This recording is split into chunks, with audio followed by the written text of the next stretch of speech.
한국의 새로운 대통령, 새 정부를 세계는 어떻게 바라보고 있을지 국제뉴스 이야기 나눠보겠습니다. 문희정 국제정치평론가 나오셨어요. 안녕하세요. 네, 안녕하십니까. 바쁘셨죠? 저도 많이 바빴어요. 네, 많이 바쁘셨을 것 같습니다. 네. 눈이 퀭해졌습니다. 어제 사실 제가 생방송만 한 12시간 했더라고요. 보니까 네. 굉장히 힘든데 어쨌든 좀 일단락됐다. 이게 네. 많은 국민들이 느끼는 감정이고 뭐 본 이재명 대통령 후보를 지지하든 지지하지 않든 이게 좀 정리가 됐으면 하는 마음들 이런 게 있었는데 하나씩 이제 외교 문제도 좀 정리가 돼야 되지 않을까 그런 생각이 듭니다. 그러니까 외신도 그렇게 전반적으로 이렇게 딱 평가를 했어요. 지난 6개월간의 불확실성이 이제 종지부를 찍었다. 그렇군요. 그 우리하고 같은 심정인 거죠. 예, 일단 그럼 외신들 어떻게 보도했는지 그것부터 좀 여쭤볼게요. 네, 어제 사실 원래 지난해 12월 3일 비상계엄 선포 이후부터 외신들이 꾸준히 우리나라와 관련된 기사들을 내고 있었잖아요. 예. 그래서 그 사이에 한국에서 어떤 상황들이 진행됐는지를 계속 업데이트를 하고 있는 상황이었어요. 그리고 어제 투표가 시작되자마자 사실은 투표 전부터 이제 외신들에서 분석 보도들이 나오기 시작을 했고요. 출구 조사 결과가 발표되니까 정말 일제히 출구 조사 결과를 단신으로 전하지 않고요. 그거 밑에 그걸 전하면서 이제 유력한 당선인 이재명 후보와 관련된 분석 보도들이 계속 이어지더라고요. 예. 거의 대부분의 외신들에서 홈페이지 1면에 다 들어갔다라고 보시면 되고요. 그리고 당선이 확정되는 순간에도 거의 대부분의 외신들이 긴급 타전했습니다. 네, 그래서 전 세계 외신들이 이 정도로 관심이 많았구나라는 생각이 들 정도로. 그런데 이제 외신들은 아무래도 한국 국내적 상황하고 그다음에 이제 외교 정책과 관련해서 좀 분리해서 보도를 하고 있었는데요. 이제 내부적으로는 워낙 지난 6개월간 정치적 양극화, 분열 상황이 좀 심각했기 때문에 내부적으로 이제 그런 부분들을 어떻게 해결해야 할지 통합 문제 이런 부분을 좀 짚었고요. 외교 정책과 관련해 가지고 사실 외신들이 일제히 다 거의 대부분 공통적으로 짚은 문제들이 있습니다. 첫 번째, 트럼프 미국 대통령과 관세 협상을 어떻게 할 것이냐. 관련해서 주한미군 주둔과 관련해가지고 분명히 트럼프 대통령이 주둔비 인상을 이야기할 건데 이거 지금 당면한 가장 큰 문제다라고 얘기를 했고요. 예. 또 하나가 미중이 갈등을 하고 있는 상황에서 이재명 대통령이 후보 시절부터 계속해서 중국과의 관계 정상화 이야기를 했단 말이죠. 예. 이게 과연 현실적으로 가능할 것인지. 그러나 이제 그는 실용주의적인 외교 노선을 택한 사람이기 때문에 어떤 식으로든 권하고는 중국 외교 정책이 달라질 것이다. 이 얘기를 했고요. 또 하나가 북한과 관련된 문제였습니다. 트럼프 대통령은 북한과 계속해서 대화를 하려고 하는 상황인데 지금 북한의 상황은 달라졌단 말이죠. 그 부분을 외신들도 다 짚고 있습니다. 왜? 북한과 러시아가 굉장히 밀착하면서 북한 입장에서는 더 이상 한국이라는 중간 존재가 필요하지 않아졌거든요. 예. 그러면은 트럼프 대통령은 북한하고 대화하고 싶고 북한 입장에서는 뭔가 그전보다는 많은 카드를 가진 상황에서 과연 한국이 그 사이에 끼어들 여지가 있느냐. 이재명 대통령이 과연 이걸 어떻게 잡고 갈 것이냐. 이 부분에 대한 이야기들이 나온다는 거죠. 그렇군요. 뭐 뉴욕타임스는 대한민국에서 가장 강력한 대통령이 나타났다. 네. 태어난 건 아니죠. 예, 나타났다. 왜냐하면 의회 다수당도 민주당이니까. 네.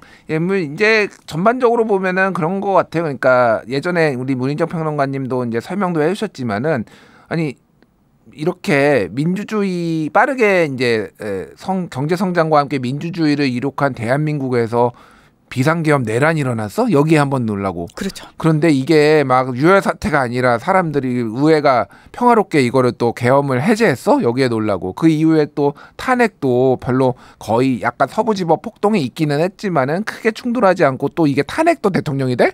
그리고 또 투표까지 해가지고 새로운 정부도 들어서 이거는 좀 주목할 만하다. 이런 시선들이 상당히 많았던 것 같아요. 그러니까. 그렇습니다. 그래서 사실은 이번 대선 선거 자체를 한국 국민들의 민주주의 회복력의 승리다라고 이야기를 하는 외신들이 되게 많았어요. 그러니까 완벽하게 평화적으로 국민들이 그러니까 종결시킨 거잖아요. 예. 그 부분에 대해서 굉장히 큰 평가를 했고요. 근데 여기서 뭐 유럽도 마찬가지고 서방 국가들은 거의 대부분 그런 부분에 이제 포커싱을 맞춘다면은 중국하고 일본은 조금 달랐어요. 일본 저도 이제 뭐 그 기사로 보니까 네.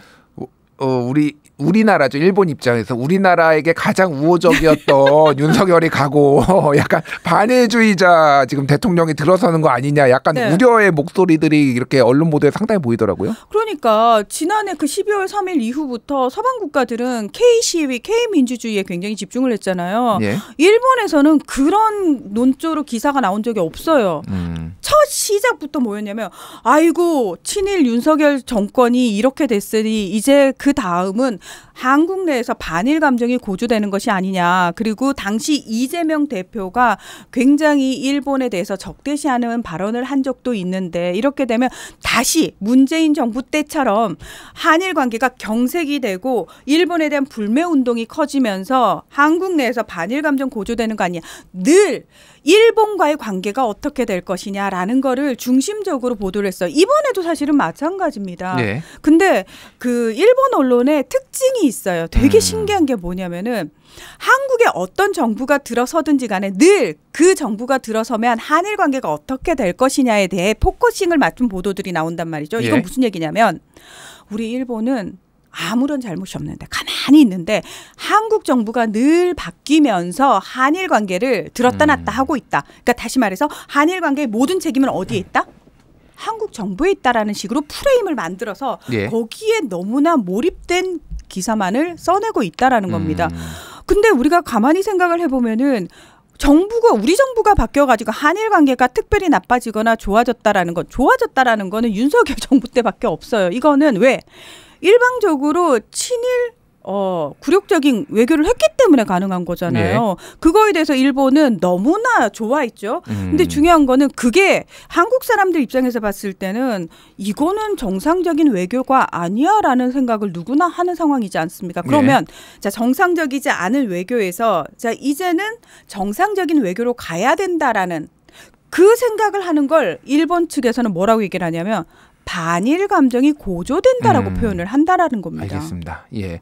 뭐 아무래도 일본 입장에서는 이제 자민당이 2010년대 초반 이제 민주당이 한번 정권을 잡은 거 빼놓고는 자민당이 계속 안정적으로 비슷한 기조를 유지하고 있는데 그들이 한국을 보기에는 맨날 정권이 바뀌고 정당이 왔다 갔다 하고 이제 대통령의 성향도 바뀌고 그러니까 이게 종잡을 수 없다라고 볼 수도 있겠지만은 그거는 그들의 입장인 것이고 그렇죠. 예. 네. 한국은 또 한국의 외교 방침이 있다라고 해야 될 것 같고 일단 트럼프 대통령이 이재명 대통령에게 축전을 보냈는데 메시지가 묘하더라고요. 한미동맹은 철통 같은 상태를 유지하고 있다고 하면서 미국은 전 세계 민주주의 국가에 대한 중국의 개입과 영향력을 우려하고 있고 여기에 반대한다라는 얘기를 왜 이재명 대통령 당선의 얘기를 하죠? 이게 무슨 의미인지 잘 모르겠어요. 사실 백악관에서 나왔다라고 백악관에서, 얘기를 하는데 이게 로이터 통신이 이제 백악관 측에 이메일로 물었다는 거 아닙니까? 한국의 이재명 대통령한테 어떤 입장을 가지고 있느냐라고 하니까 백악관에 누군지는 모르지만 어쨌든 백악관 명의로 답변이 왔는데 지금 말씀하신 그 답변이 나왔다라는 거예요. 사실은 트럼프 대통령이 직접적으로 이재명 대통령에 대해서 언급하지는 않았거든요. 아마도 이제 그 뉘앙스 안에는 지금 소위 극우라고 하는 쪽, 그러니까 중국을 굉장히 적대시하는 쪽에 이제 입김이 많이 들어간 얘기처럼 보여요. 하지만 마크 루비오 국무장관이라든지 공식적으로 나오는 입장은 그거하고는 약간 궤를 달리하고 있거든요. 그래서 제가 계속 말씀드립니다만 트럼프 대통령은 트럼프 대통령의 입에서 직접 나온 얘기를 사실은 저희가 들어야 될 필요가 있는 거고요. 지금 계속해서 트럼프 대통령하고 언제 전화 통화할 거냐 이 얘기 계속 나오고 있잖아요. 예, 언제 하나요? 자꾸 오늘 밤에 할지 모른다라는 얘기 나오는데 굳이 일찍 할 필요 없어요. 아, 우리 입장에서는 우리 정부 입장에서 보면은 굳이 그 트럼프 대통령이 굳이 축하 직접적으로 안 받아도 상관없고 왜 그러냐면 트럼프 대통령은 지금 우리 정부한테 요구하고 싶은 게 잔뜩 있단 말이에요. 리스트를 딱 써놓고 기다리고 있는 상황에서 지금까지 우리는 저희 내부가 정치적 불확실성으로 인해 가지고 뭘 할 수 있는 확답을 줄 수 있는 사람이 없어요라는 걸로 버티고 있었는데 야 너는 이제 새 정권 들어섰네? 그러면은 이제 바로 다이렉트로 야 나 이거 해야 되는데 어떡할 거야? 라고 물을 수 있는 사람입니다. 트럼프 대통령은. 청구서를 바로 날리겠다. 그럴 수 있는 사람이잖아요. 그렇기 때문에 굳이 급하게 그분하고 전화 통화를 할 필요는 없다라는 생각이 들고요. 그럼 외교 문제 무대에는 언제 이제 공식적으로 입장할 것이냐 이 부분과 관련해 가지고 많은 얘기들이 나오고 있는데 저는 개인적으로 나토 정상회의가 6월 말에 열리거든요. 예. 거기는 참가를 할 필요가 없다라고 생각하고요. 왜? 이번 나토 정상회의는 100% 우크라이나 지원이 중시될 겁니다. 예. 그래서 아마도 우리가 똘똘 뭉쳐서 우크라이나에 지원하자. 자, 여기 모인 당신들 우크라이나를 향해서 어떤 지원을 할 겁니까를 구체적으로 확답을 받으려고 할 겁니다. 그래서 저는 우리 입장에서는 거기에는 굳이 부담감을 가지고 갈 필요가 없고요. 나토 정상회의에 간다는 것 자체가 러시아와 중국을 자극하는 일이 될 수도 있기 때문에 굳이 거기를 갈 필요는 없고요. 사실 우리나라 대통령이 나토 정상회의를 간 사례가 거의 없었어요. 윤석열 대통령밖에 없었죠. 윤석열 대통령밖에 없었고 우리가 사실은 북대서양 조약기구와 아무런 관련이 없는데 약간 옵저버 형식으로 계속 갔었던 상황이었어요. 왜냐하면 나토 입장에서는 그나마 굉장히 중요한 무기들을 많이 생산해내고 무기 보유를 많이 하고 있는 한국의 도움이 굉장히 필요한 상황이거든요. 일단 우리가 국제 무대에 나간다는 것 자체가 어떤 의미냐면 우리가 그들에게 무언가를 줄 수도 있는 상황을 늘 상정하고 가야 되기 때문에 네, 섣불리 나설 이유가 없다라고 생각하고요. 다만 한국이 이제 안정화에 접어들었습니다라는 걸 대외만방에 보여줄 필요는 있거든요. 저는 그 정도로는 15일 날 캐나다에서 열리는 G7 정상회의가 딱 인사하기 좋은 자리라고 개인적으로 생각을 합니다. 그 자리에 트럼프 대통령도 참석을 할 예정이기 때문에 거기서는 굳이 한미 정상회담까지 갈 필요는 없고요. 본격적으로. 저는 그냥 국제 무대에 저희가 이제 안정이 됐습니다. 한국 괜찮습니다. 라는 걸 딱 보여주는 정도로 참석하는 게 딱 맞다고 생각합니다. 결국은 이제 따로 이제 별도의 한미 정상회담은 날짜를 잡아야 되고 그게 그렇죠. 아마 올해 안에 열릴 가능성이 높은데 그게 한 여름이 뭐 7, 8월 될지 9월이 될지 그건 봐야 될 것 같고 우크라이나 전쟁 말씀하셨으니까 짧게 이것만 좀 여쭤볼게요. 어떻게 돼가고 있나요? 우크라이나 전쟁. 지금 최근에는 우크라이나 드론이 지금 러시아 폭격기를 뭐 공격해서 태웠다 이런 보도까지 나와요. 자, 튀르키예에서 우크라이나하고 러시아가 협상을 재개를 했는데 우크라이나는 정말 정상회담으로 가고 싶어 했지만 러시아는 일관되게 우크라이나의 젤렌스키 대통령의 합법적 대표성을 인정하지 않고 있지 않습니까? 야, 너네 대통령 선거해가지고 새 대통령 뽑히면 우리는 그때 푸틴 대통령이 나설 거야라고 얘기하고 있기 때문에 급을 확 차관급으로 낮춰버렸잖아요. 그리고 거기서는 의미 있는 결과들이 도출되지 않고 있는 사이에 뭘 하고 있냐면 양측은 어쨌든 협상 막바지이긴 한 것 같습니다. 협상이 곧 열릴 것 같은 게 왜 그러냐면 서로 조금 더 큰 협상 카드를 쥐기 위해서 본토를 계속 공격을 하고 있는 과정이거든요. 거기서 우크라이나가 지금 뭘 했냐면은 드론 117대를 러시아 본토로 몰래 침입시켜가지고 4곳의 공군기지를 드론으로 공격을 했습니다. 그래서 전략 폭격기 41대를 파괴를 했다고 하면서 9조 7천억 원의 피해를 입혔다라고 우크라이나가 주장을 하고 있습니다.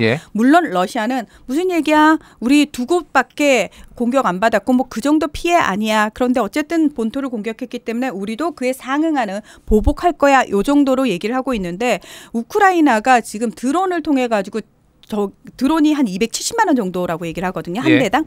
그 정도 금액으로 지금 거의 1,000억 원대가 넘는 전략 폭격기 41대를 부셨다라는 거 아닙니까? 이렇게 되면은 우크라이나가 전쟁의 양상을 바꾸는 거 아니야? 라는 얘기까지도 사실은 나오고 있는데 러시아 입장에서는 큰 타격을 안 받았다고 하는데 우크라이나가 이렇게까지 하는 건 푸틴 나와라. 이거의 의미라고 얘기를 하거든요. 근데 저는 이게 악수를 둔 거라고 생각을 합니다. 그렇다고 해서 푸틴이 절대 나오지 않습니다. 그러면 더욱더 전쟁은 길어지고 좀 수렁 속에 빠질 가능성도 배제할 수 없다? 지금 미국 입장에서도 우크라이나가 미리 미국 측에 얘기하지 않고 이 공격을 감행한 것에 대해서 굉장히 화를 내고 있거든요. 왜? 이 이후에 러시아의 후폭풍을 더 걱정하고 있기 때문입니다. 알겠습니다. 오늘은 여기까지 하겠습니다. 지금까지 문희정 국제정치평론가였습니다. 감사합니다. 네, 고맙습니다.